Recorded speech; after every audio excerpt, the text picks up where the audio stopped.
संतों द्वारा धर्म की जय हो, अधर्म का नाश हो। निवेदन यही है कि यह घोषणा करने मात्र से धर्म की जय हो जाएगी और अधर्म का नाश हो जाएगा। धर्म है क्या और अधर्म है क्या, पहले तो इसी को समझना होगा।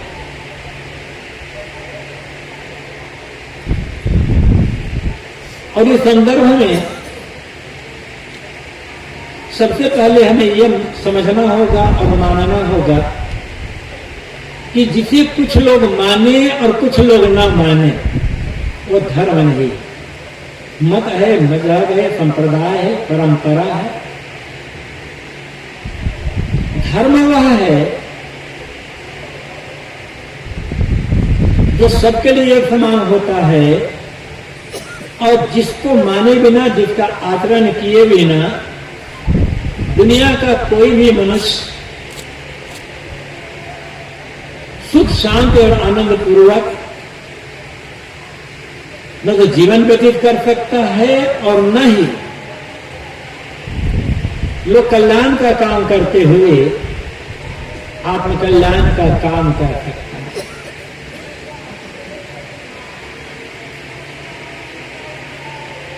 धर्म पैदा नहीं होता, धर्म का नाश कभी होता ही नहीं। धर्म का नाश तब होता है जब हमारे जीवन का व्यवहार बिगड़ता है, कर्म बिगड़ते हैं, आचरण बिगड़ता है। धर्म का नाश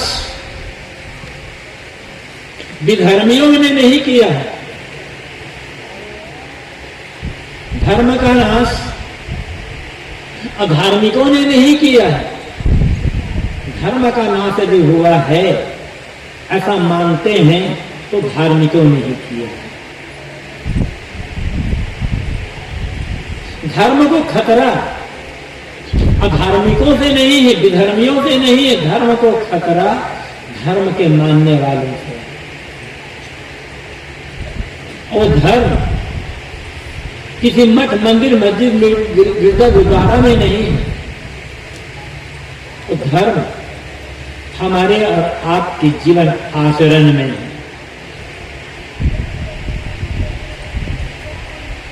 हम भले ना मान पाए, हम आचरण ना कर पाए, लेकिन हम स्वयं चाहते हैं कि हमारे सामने वाले लोग, चाहे वो घर के लोग हों, पड़ोसी हों, रिश्तेदार हों या अन्य और लोग हों, वे स्वयं धार्मिक बने।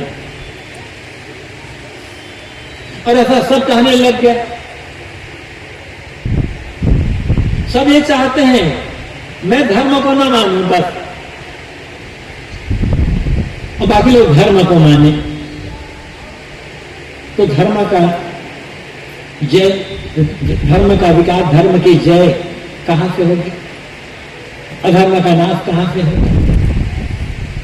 दया, क्षमा, सत्य, शील, विवेक, विचार, भक्ति, परोपकार, क्षमा, गम, संतोष, सहनशीलता, जीवन आचरण की पवित्रता, यही धर्म है। झूठ, छल,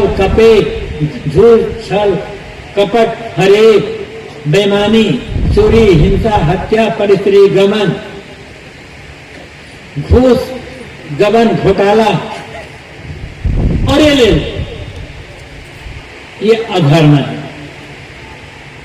अब ये सोचना यह है हमारे जीवन में दया, क्षमा, सत्य, विवेक, विचार, भक्ति, सरलता, विनम्रता, ईमानदारी, सेवापरायणता, इनकी अधिकता है। ये हमारे जीवन में आचरित है या झूठ, छल, कपट, फरेब, बेईमानी, घूस, मियारबाजी, कालाबाजारी, ये जीवन में ज्यादा है। और यदि हम झूठ पर झूठ बोलते चले जा रहे हैं, मन में कुछ और है वाणी में कुछ और है, आचरण में कुछ और है, जबान में कुछ और है, तो धर्म की जय हो, अधर्म का नाश हो, ये घोषणा करने मात्र धर्म की जय हो जाएगी, अधर्म का नाश होगा।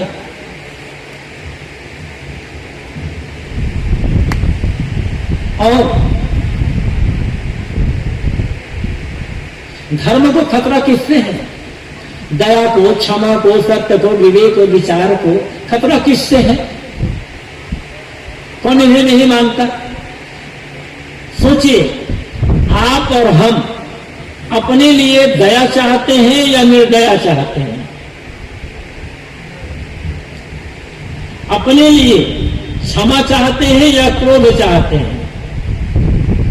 अपने लिए झूठ चाहते हैं या सत्य चाहते हैं? अपने लिए सहनशीलता चाहते हैं या लड़ाई चाहते हैं? अपने लिए निष्कपटता चाहते हैं या कपट चाहते हैं? क्या चाहते हैं? जो चाहते हैं, क्या जीवन में उसका आचरण कर रहे हैं? और आचरण नहीं कर रहे हैं ना, तो रोज मंदिर जाकर भी आप धार्मिक नहीं हो सकते। मंदिर में ही बैठे रहे,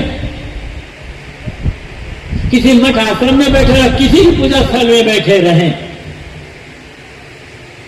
मन में छल है, कपट है, झूठ है, बेईमानी है, दिखावा है, दंभ और पाखंड है, तो मंदिर में जिंदगी भर बैठ कर भी आप धार्मिक नहीं हो सकते।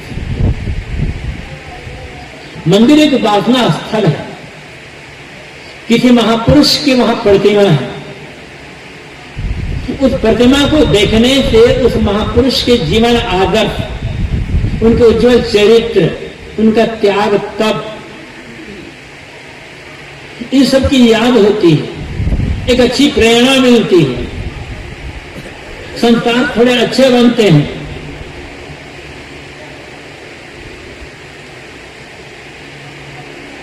ये मंदिर की उपयोगिता है, लेकिन मंदिर में ही बैठे हुए हैं और छल है, मंदिर में बैठे हुए हैं कपट है, दिखावा के लिए धार्मिक बन रहे हैं, तो मंदिर क्या करेगा? या कोई भी धार्मिक स्थल क्या करेगा? और यदि मन में दया, क्षमा, सत्य, धीर, विवेक, विचार, सरलता, विनम्रता, सेवा परायणता, ये सद्गुण है, तो आपका जीवन ही मंदिर है, जहां बैठे वहां मंदिर है। और हर आदमी को अपने जीवन में 3 मंदिर अवश्य बनाना चाहिए। आप कह सकते हैं हमारे पास इतना पैसा कहां है, इतना समय कहां है और इतनी जगह कहां है कि हम 3 मंदिर बना लें, और हर आदमी 3 मंदिर बना ले तो दुनिया में मंदिर ही हो जाएगा। फिर न सड़क बचेगी, न घर बचेगा, न कुछ बचेगा। लेकिन जिन मंदिरों को बनाने की बात मैं कह रहा हूं, उन मंदिरों को बनाने के लिए न बाहरी जगह की आवश्यकता है और न रुपये पैसे की आवश्यकता है। थोड़ा सा भीतर झांकने की आवश्यकता है, अपने स्वभाव, अपने कर्म, अपना व्यवहार, अपने आचरण, इनको बदलने की आवश्यकता है। ये 3 मंदिर कौन है? और यदि 3 मंदिर बना लिए गए तो बाहर मंदिर की आवश्यकता खत्म हो जाएगी।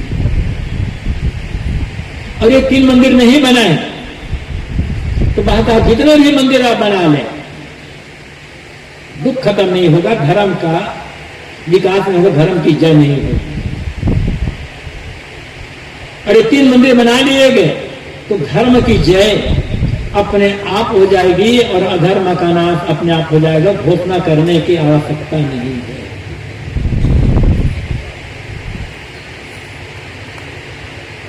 मैंने शुरू में कहा था बड़े बड़े मंच से हजारों लाखों की भीड़ में बड़े बड़े महात्मा कहलाने वाले लोग घोषणा करते हैं धर्म की जय हो, अधर्म का नाश। हम देख तो हम रहे हैं कि अधर्म ही बढ़ रहा है, भ्रष्टाचार बढ़ रहा है, गबन बढ़ रहा है, घूसखोरी बढ़ रही है, मिलादबाजी बढ़ रही है, बलात्कार बढ़ रहा है, चोरी बढ़ रहा है, हिंसा हत्या बढ़ रही है। जो नहीं चाहते वो सब तो बढ़ रहा है और सब धर्म की जय बोल रहे हैं। तो बोलने मात्र से अधर्म का नाश होगा। और जो लोग ये घोषणा करते हैं अधर्म का नाश हो, धर्म की जय हो, उसकी जीवन में धर्म कितना है? फिर हमारे जीवन में धर्म कितना है, हमें ये देखना होगा ना।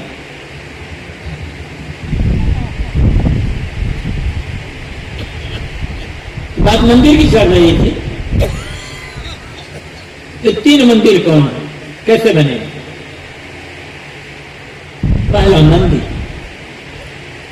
आपका घर परिवार।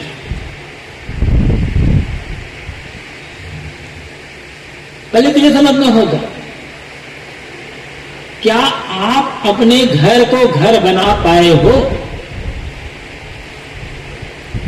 आप ये सोचें कि आप मकान में रहते हो या घर में रहते हो।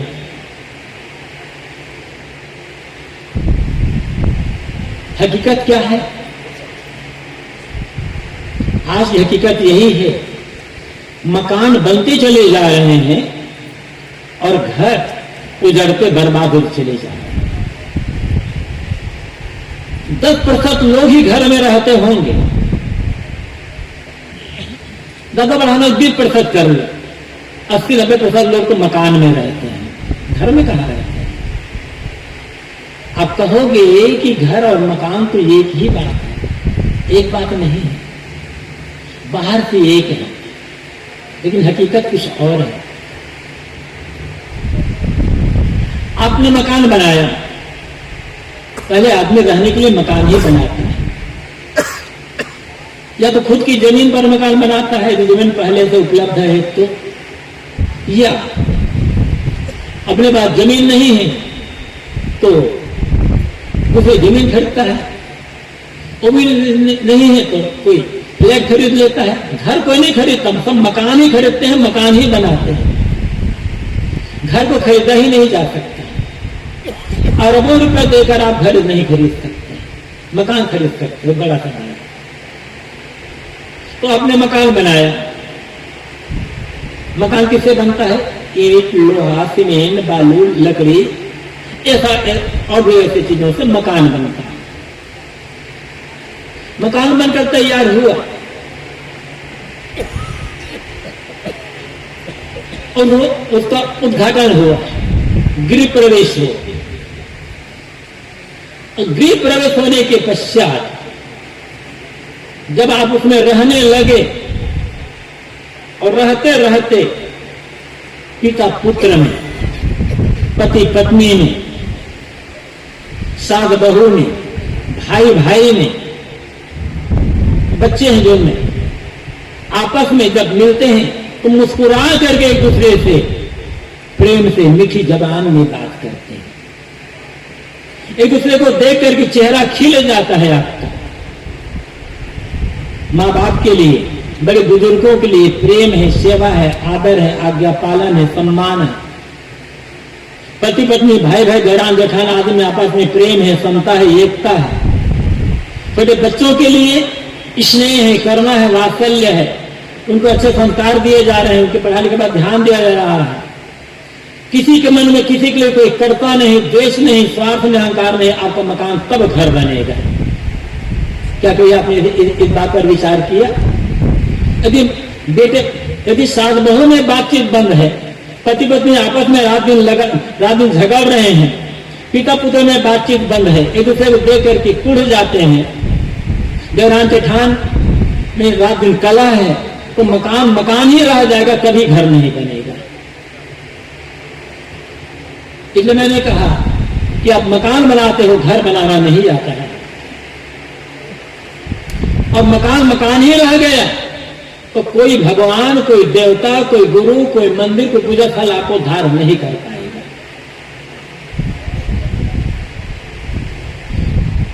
यहां तक जब पिता और पुत्र, दो भाई, सास बहू एक साथ बैठकर के भोजन ही नहीं कर पा रहे हो तो घर में कहां रहते हो? धर्मशाला में रहते हो, मकान में रहते हो, घर में निवास नहीं होता।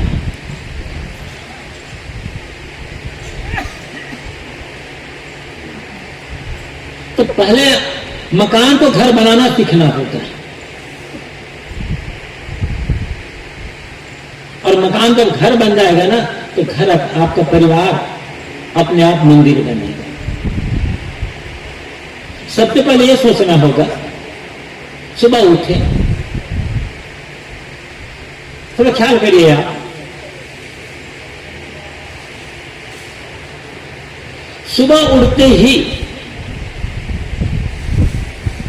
परिवार के सदस्यों की याद आई, माता पिता की याद आई, बेटा बहू की याद आ गई, पति की, पत्नी की, सास की, बहू की याद आ गई, भाई की याद आ गई, भाभी की याद आ गई।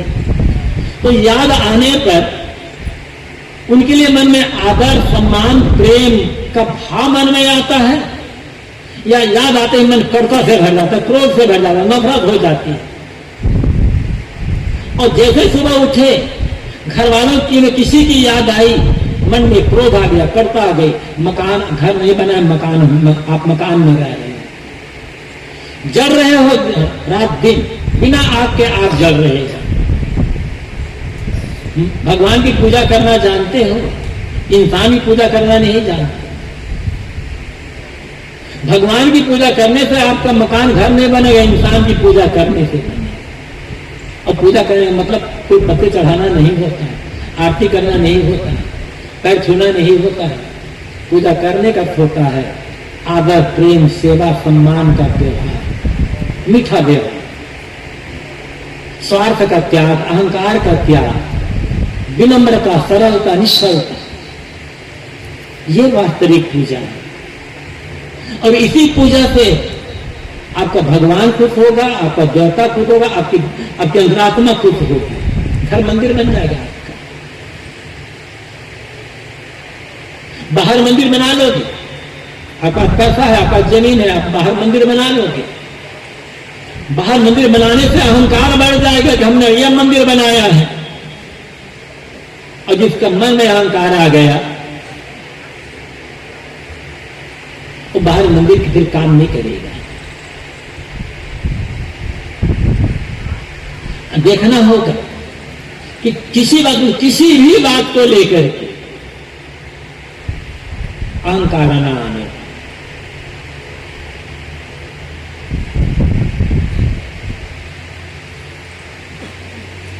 मंदिर जाते होंगे, अनेक लोग मंदिर जाते, यहां तो भव्य मंदिर बन गया है, गए भी लोग दर्शन करने के लिए। पहले भी मंदिर थी, घर घर में मंदिर मिल जाते हैं। मंदिर जाते होंगे तो कुछ फूल, प्रसाद, रुपया, भेंट लेकर के जाते होंगे। गुरु पास जाते होंगे, संतों के पास जाते होंगे, संत भी मिलते हैं, तो वहां भी कुछ श्रद्धानुसार आप फूल ले जाते हो, फल ले जाते हो, प्रसाद ले जाते हो, कुछ कपड़े ले जाते हो, कुछ भेंट करते हो। तो ये भेंट करते करते जीवन बीत रहा है। शांति कितनी आई मन में, प्रसन्नता कितनी आई, दुख कितना घटा, चिंता कितनी घटी, भय कितना कम हुआ, ये मन का जो टेंशन है, तनाव, ये कितना कम हुआ। ऐसा थोड़ा दुख घटा या नहीं घटा? क्या ये महसूस हो रहा है कि जीवन में आनंद ही आनंद है? दुख घटेगा तब तो आनंद आएगा ना। क्यों? गुरु की भक्ति कर रहे हो, संत की भक्ति कर रहे हो, बाहर भगवान की भक्ति कर रहे हो, और भक्ति करने के बाद भी मन का दुख नहीं घट रहा है, मन का जो टेंशन है कम नहीं हो रहा है, चिंता कम नहीं हो रही है, मतलब भक्ति बाहर बाहर चल रही है, केवल बाहर। और ये बाहर की भक्ति काम ना आएगी। मंदिर जाना अच्छा है, आपकी भावना है, आप जाते हो, अच्छी बात है। किसी संत के पास, किसी महात्मा के पास, किसी गुरु के पास जहां आपकी निष्ठा है आप जाते हो, बहुत अच्छा जाना चाहिए, नहीं जाओगे तो और जीवन बिगड़ जाएगा। तो भेंट लेकर के जाओ। अब क्या भेंट लेकर के जाओगे? अब तक तो गए, क्या भेंट लेकर के जाओ? भावना है आपके मन में, मेरा हमारा क्या है, सब तो ऊपर वाला कर दिया हुआ है। अच्छी बात है, भावनात्मक कथन है, श्रद्धा है, विनम्रता का प्रतीक है। अब ऊपर वाले की दी हुई चीज को ऊपर वाले की चढ़ा रहे हो तो मतलब क्या होता है? जो कुछ आपके पास है वो सब ऊपर वाले का दिया हुआ है, आप मानते हो, तो उन्हीं की दी हुई चीज को उन्हीं को चढ़ा रहे हो। आपका पिता आपको 1 लाख रुपया दे दे, अब पिताजी कह लो पिताजी 1000 रुपया आप रखो, तो मतलब क्या होता है?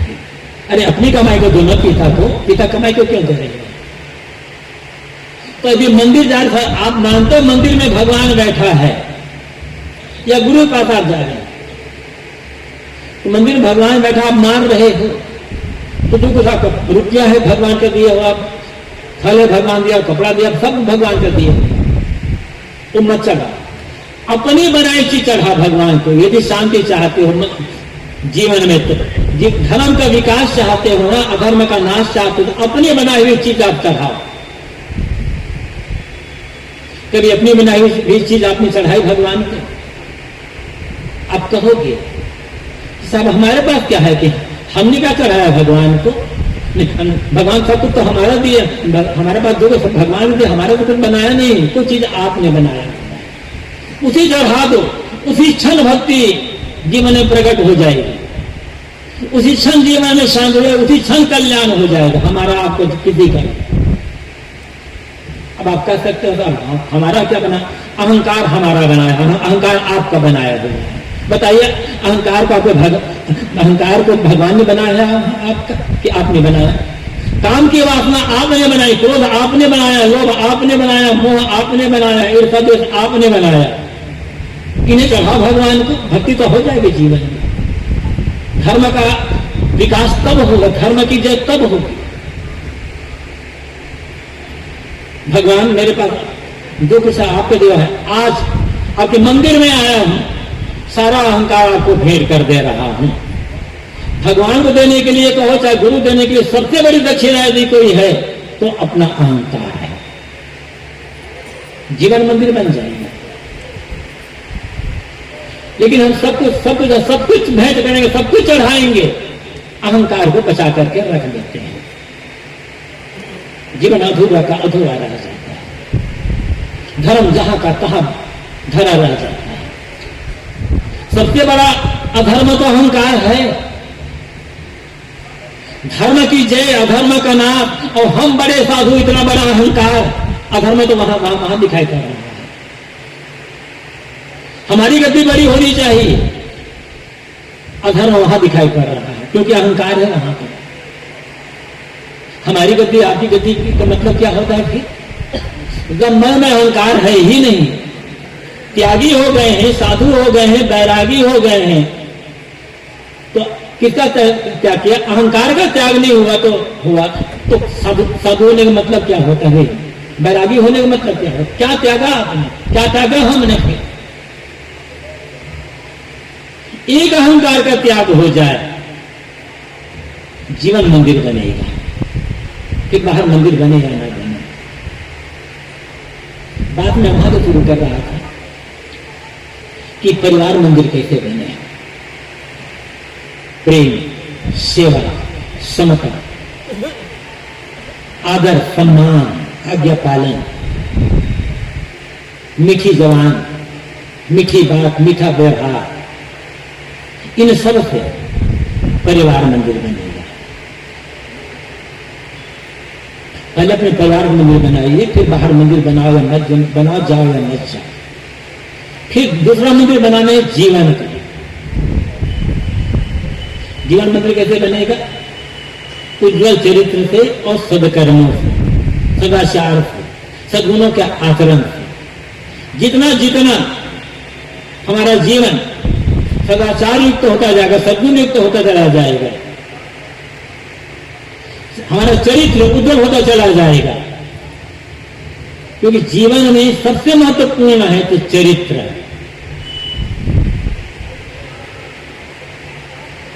और चरित्र ही नहीं है तो फिर क्या मतलब है?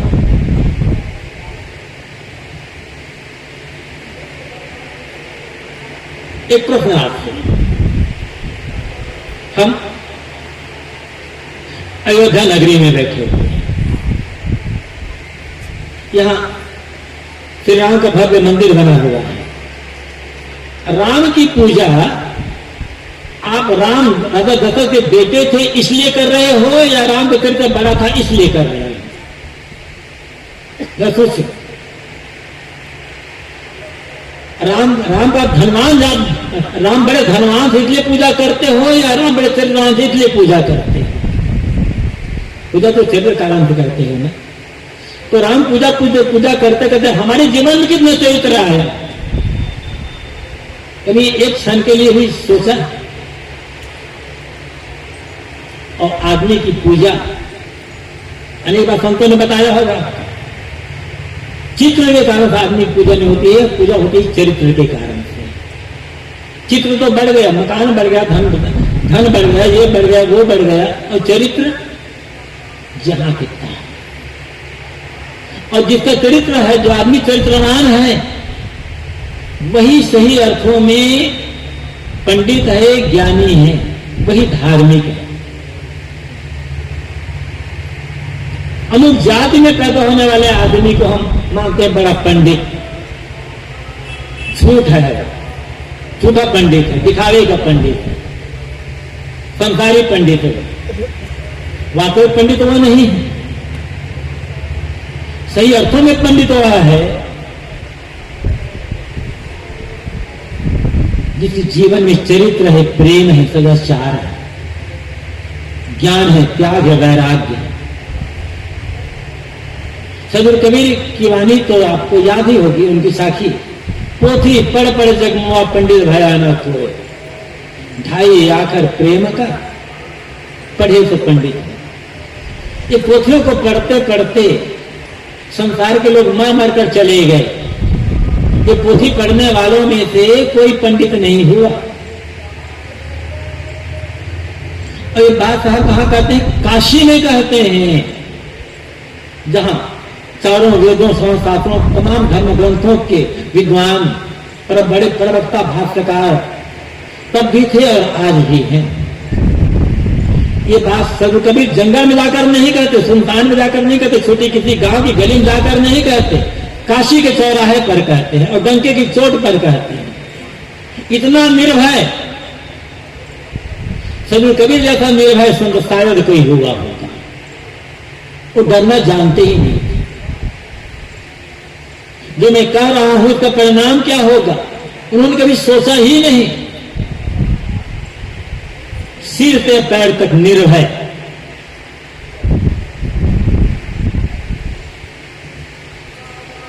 और वो घोषणा करते हैं पोथी पढ़ने से पंडित नहीं होगा। पंडित कौन होगा? ढाई आखर प्रेम का पढ़े तो पंडित, जो प्रेम के ढाई आखर को पढ़ता है तो प्रेम का घटना प्रेम नहीं है। प्रेम को जीवन में जीना, मानव मात्र के लिए चिंतन, किसी के लिए ईर्षा द्वेष करता रहना चाहिए। कोई गलत है, कोई आदरणहीन है, कोई भ्रष्ट है, कोई दुर्गुणी है, दुराचारी है, उसके साथ रहने से व्यवहार अच्छा बनेगा नहीं, तमाम उलझने की झंझट आएगी, हट जाओ उससे। लेकिन हटने के बाद भी जब उसकी याद आए तब मन में यह भाव आता है उसका कल्याण हो, तब समझना कि मन में प्रेम है। जो हमारे अनुकूल लोग हैं, हमारे संगी हैं, साथी हैं, उनके लिए तो प्रेम होता ही है। दुश्मन के लिए भी प्रेम, दुश्मन के लिए भी मन में बुरी भावना नहीं आनी चाहिए।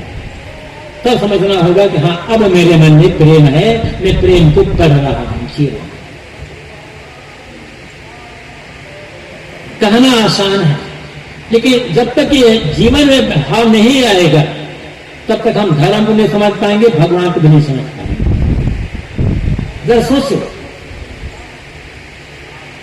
बड़े शान से हम कहते हैं और लगता है कि हम बहुत बड़े धार्मिक हैं, भगवान के बड़े पुजारी हैं। भैया, भगवान तो कण कण में है, मानते हो? समझते हो? केवल ये भगवान कण कण में है, ये केवल जबान का ज्ञान है या भीतर का ज्ञान है? दुनिया में एक प्रतिशत भी लोग ऐसे नहीं होंगे जो अंदर से मान रहे हो कि भगवान कण कण में है। 1% भी कम नहीं है। यदि भगवान कण कण में है तो घृणा किससे कर रहे हो? विधर्मी किसको कह रहे हो? झूठ किससे बोल रहे हो? कपट किससे कर रहे हो? स्वार्थ किससे करो? गाली किसको दे रहे हो? भगवान कण कण में है तो भगवान कण कण में है।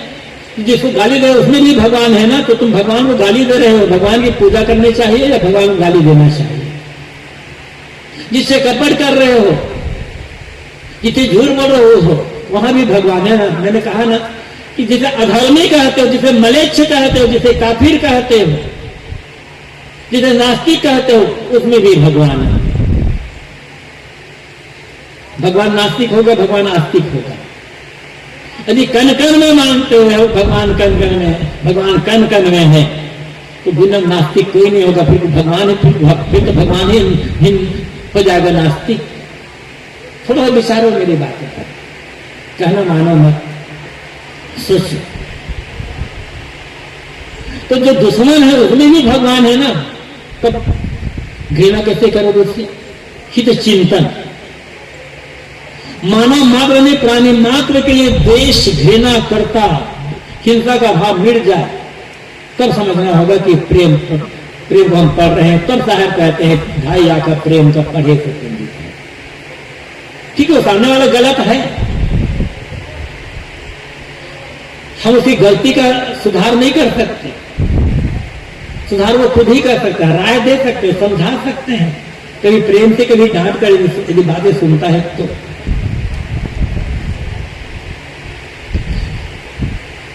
अपनी गलती का त्याग वो खुद ही करेगा। लेकिन सामने वाला गलत है, उसके लिए भी हमारे मन में हो कि इस आदमी का कल्याण हो। जो आदमी आपको गाली दे रहा है, अंदर से आवाज आइए इस आदमी का भला हो, समझना मेरे मन में प्रेम है, मैं भगवान को मार रहा हूं। क्या ऐसा जीवन हमारा है? हम सबको अकेले बैठ करके सोचना होगा।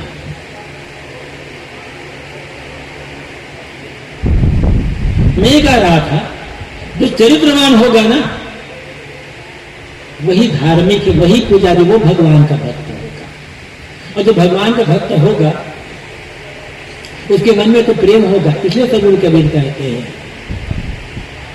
ढाई आखा प्रेम का पढ़े तो पंडित। और चरित्र नहीं तब फिर क्या? महाभारत में युधिष्ठिर से पूछा गया है पंडित कौन? तो युधिष्ठिर ने ये नहीं कहा कि जो अमुक जाति में पैदा हुआ है वो व्यक्ति पंडित है। उन्होंने ये भी नहीं कहा जो मंदिर में पूजा करता है, जो पुजारी, वो पंडित है। उन्होंने ये भी नहीं कहा कि जो घर द्वार साधु हो गया वो पंडित है। उन्होंने ये भी नहीं कहा कि जो चारों वेदों का ज्ञाता है वो पंडित है, या सारे धर्मशास्त्रों ज्ञाता है वो पंडित है। उन्होंने एक ऐसा उत्तर दिया जो पूरी दुनिया के लिए लागू होता है और मानव मात्र के लिए लागू होता है, सब देश सब काल के लागू है। ये ऐसी परिभाषा है, सार्वकालिक है, सार्वभौमिक है, सार्वदेशिक है। सार्वकालिक मतलब जो सब समय रहने वाला, सार्वभौमिक मतलब मानव मात्र प्राणी मात्र के लिए, और सार्वदेशिक मतलब जो सभी देशों के लिए, पूरी दुनिया के लिए। पंडित कौन थे? युधिष्ठिर कहते हैं पठका पाठकाश्य चामी शास्त्र विचिंतका सर्वे विद्वानो मूर्खा, यह क्रियावा सब पंडित है। ये जितने पढ़ने वाले हैं पढ़ाने वाले हैं सभी विष्णी हैं और मूर्ख हैं। युधिष्ठिर ने जितने पढ़ने पढ़ाने वाले थे कहीं भी पढ़ा रहा, हम लोग भी यहाँ बैठ कर पढ़ रहे हैं, पढ़ा रहे हैं, हम पढ़ा रहे हैं आप हैं और आप लोग पढ़ रहे हो एक प्रकार से। कहीं वेद का पाठ हो रहा है, कहीं कुछ पाठ हो रहा है, कहीं बीजक पाठ हो रहा है, कहीं कुछ पाठ रखा, तो ये सब व्यसनी मूर्ख हैं, पंडित कोई नहीं है इनमें। तो पंडित कौन? यह क्रियावाद सब पंडित है। जो चरित्रवान है वो पंडित है, और ऐसा पंडित अनपढ़ से अनपढ़ आदमी हो सकता है यदि चरित्रवान है।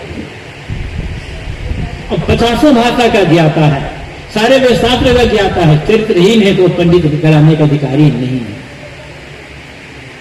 तो जीवन मंदिर कब बनेगा? जब चरित्र आएगा तब। मैंने कहा था 3 मंदिर बनाना है, प्रेम से, सेवा से, आदर से, मीठी वाणी से, मीठा व्यवहार से, विनम्रता से परिवार मंदिर बनेगा।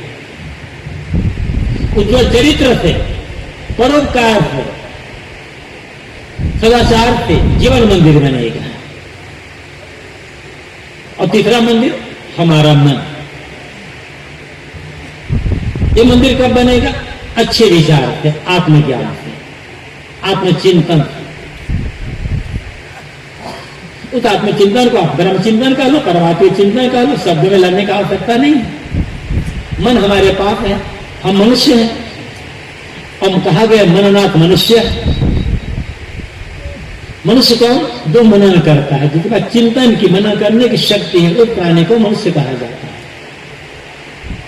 हम मनुष्य, हमारे पास मन, हम सोचते हैं।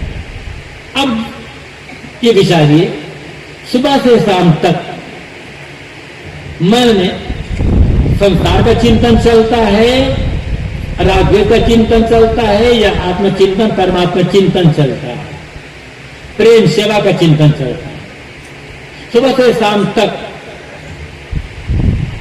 नकारात्मक चिंतन चलता है, निगेटिव थिंकिंग चलती है मन में, या सकारात्मक चिंतन चलता है मन में। मन में जोर वासना का है या उपासना का है?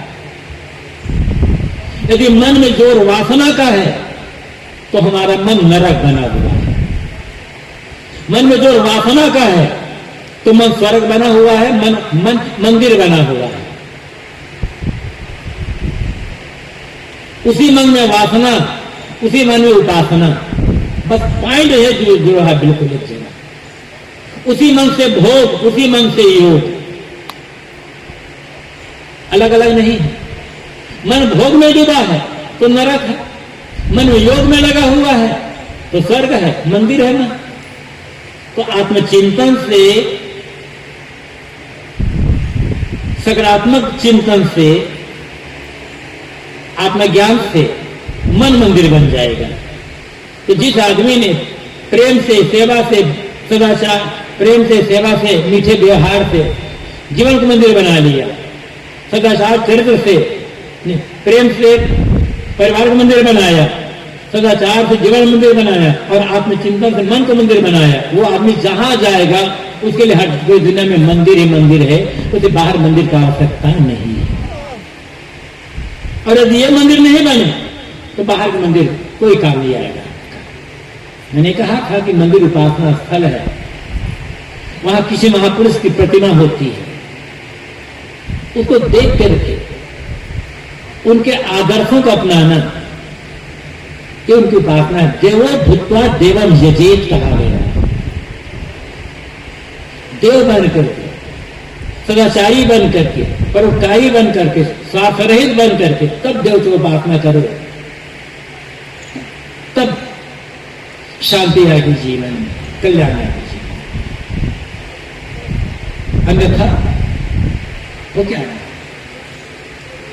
गोस्वामी जी भाषा में कहे तो हम सब आत्महत्यारे हैं। सदगुरु कबीर ने तो कहा है, मानुष जन्म चूके हो अपराधी। सदगुरु कबीर कहते तुम अपराधी हो, जो सुंदर मानव जीवन पाकर के चुक गए। क्यों ऐसा कहते हैं साहब? कहां हम चुक गए? यदि कमाना, खाना, भोग लेना, बच्चे पैदा कर लेना, इतना जीवन है तो हम अपराधी बने, ये चुक गए जीवन में। ये तो पशु पक्षी नहीं कर लेते बड़े आराम के साथ। आदमी के लिए तो नियम कायदे कानून है, पशुओं के लिए तो भोग भोगने में कोई नियम कानून कायदा है ही नहीं। जब चाहे तब, जहां चाहे तब ये कर ले। लेकिन जितना तो आदमी डूबा है ना भोगों में, उतना जानवर कहां डूबे हुए। अच्छा एक बात और, बड़े भाग्य मानुष पावा कहा गया है, और हम कितने सौभाग्यशाली हैं। ये मानव की पंक्ति है, लेकिन ये पूरी दुनिया के जितने संगोजन हुए सबका ये उद्गार है। तो बड़े सौभाग्य से हमें मानव का जीवन मिला। अब सौभाग्य को हम दुर्भाग्य में बदल रहे हैं या सौभाग्य को और बढ़ा रहे हैं? ये मानव जीवन कहा गया कल्याण के लिए मिला है। चलो कल्याण का काम नहीं कर पाते, कोई कोई कर पाते हैं, तो क्या करें?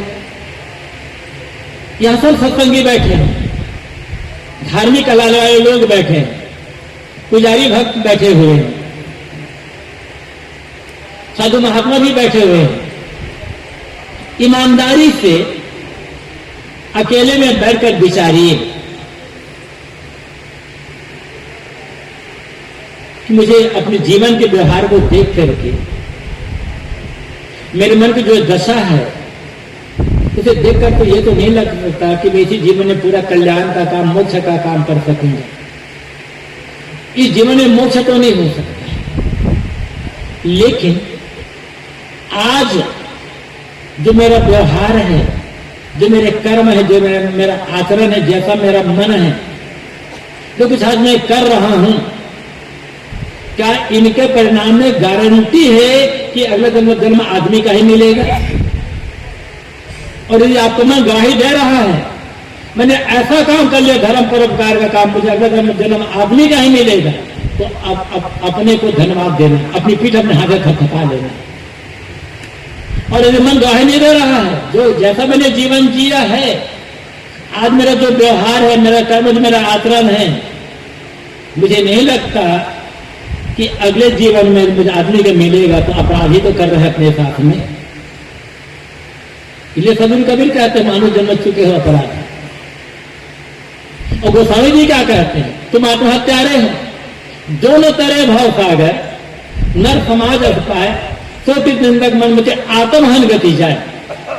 इतना सुंदर मानव जीवन पा करके जो भवसागर से पार नहीं जा सकता, वो कृत निंदक है, अपने किए हुए कर्मों की निंदा करने वाला है, उसे आत्महत्यारा गति मिलेगी, वो आत्महत्यारा है। ठीक है कि जीवन पर्यंत संयम से रहने की हिम्मत नहीं थी, अपनी शादी में विवाह कर दिया, अच्छा किया, बाल बच्चे पैदा हो गए, लेकिन अब तो बच्चे भी बड़े हो गए ना, अब मन दशा कैसे है?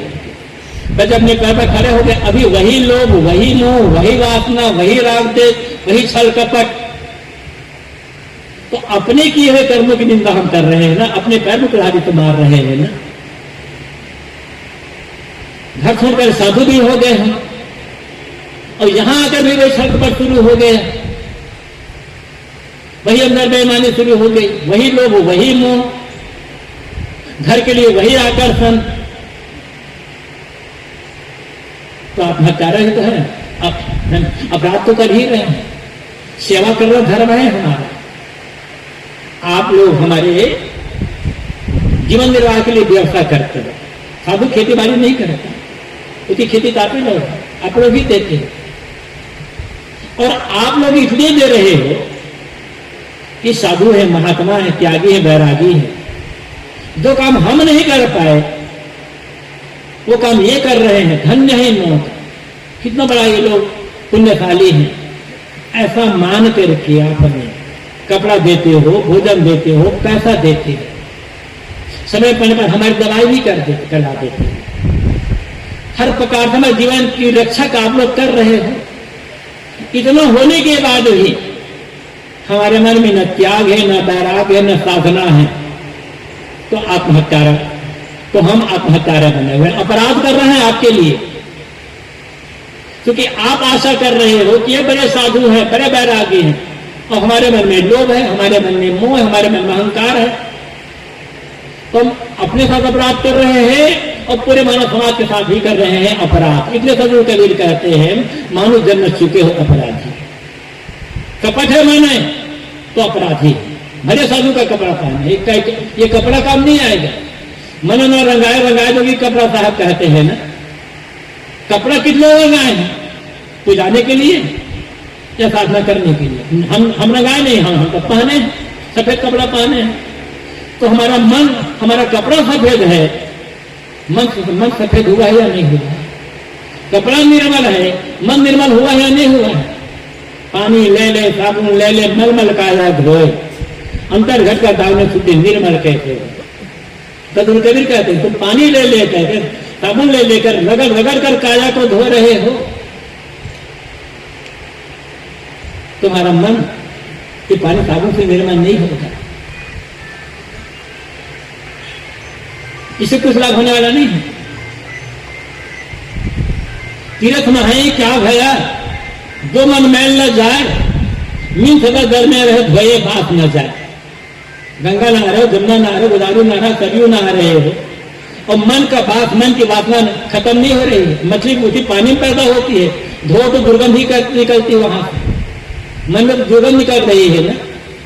मन से जब दुर्गंध निकल जाए, विकारों का दुर्गंध, तब समझना अब धर्म की जय हो रही है और अधर्म का नाश हो रहा है। यदि मन वैसा का वैसा मलिन है, वही विकार, वही काम को लोभ है, तो जीवन में अधर्म है। घोषणा करने से घर से अधर्म का नाश नहीं होने वाला है।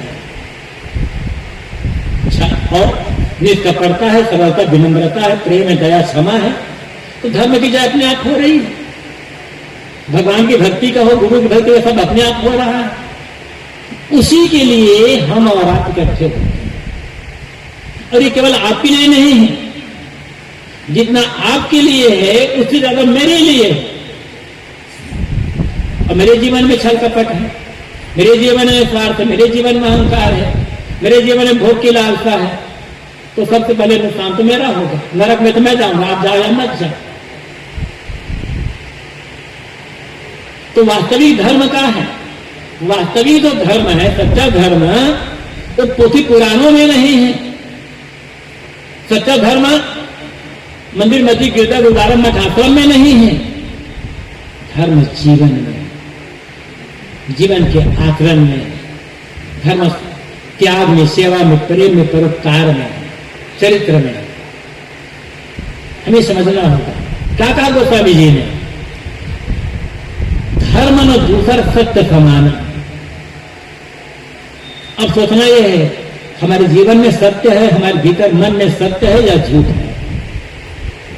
झूठ है तो अधर्म है, सत्य है तो धर्म है। परम धर्म श्रुति विदित अहिंसा। परम धर्म क्या है? अहिंसा परमो धर्म कहा गया। क्या है? अहिंसा। किसी को तन मन वचन से चोट न पहुंचाना।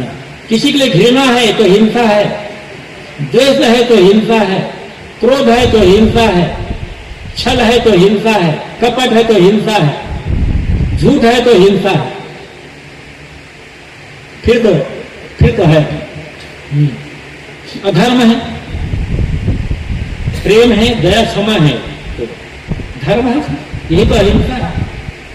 और पर ही तो शरीर से अधर्म नहीं, पर ही शरीर धर्म नहीं है। दूसरे की भलाई करने समान कोई धर्म नहीं। कितनी भलाई का काम कर रहे हैं?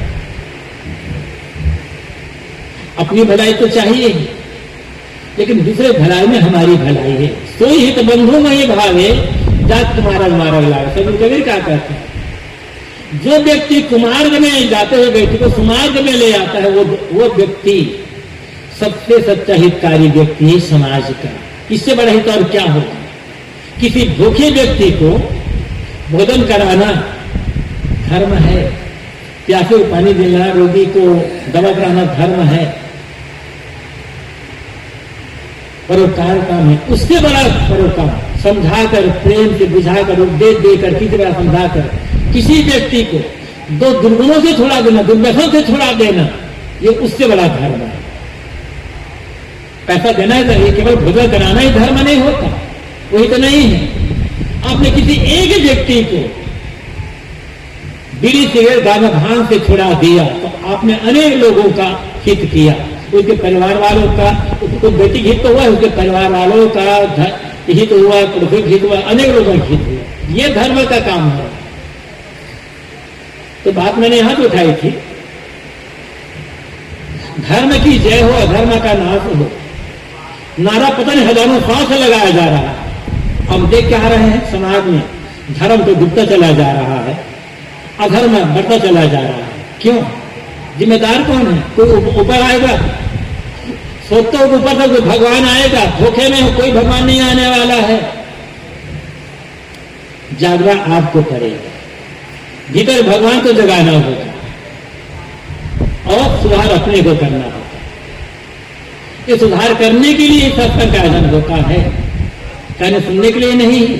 इसलिए एक बात जो हम जितना हम कहते हैं, जितना सुनते हैं, उनमें से एक अंश, एक बात भी जीवन में हमने उतार लिया, एक दुर्गुण को त्याग करके एक सद्गुण को अपना लिया, तो समझ लेना कि मैं धर्म के रास्ते पर चल रहा हूं। धीरे धीरे करते करते अपने पूरे जीवन को मैं धार्मिक बना करके अपना भी कल्याण कर सकूंगा और लोगों की सेवा कर सकूंगा। इसी बात पर हमें आपको धन्यवाद, हमें आपको ध्यान देना है। और इसी बात यही जीवन मिला है।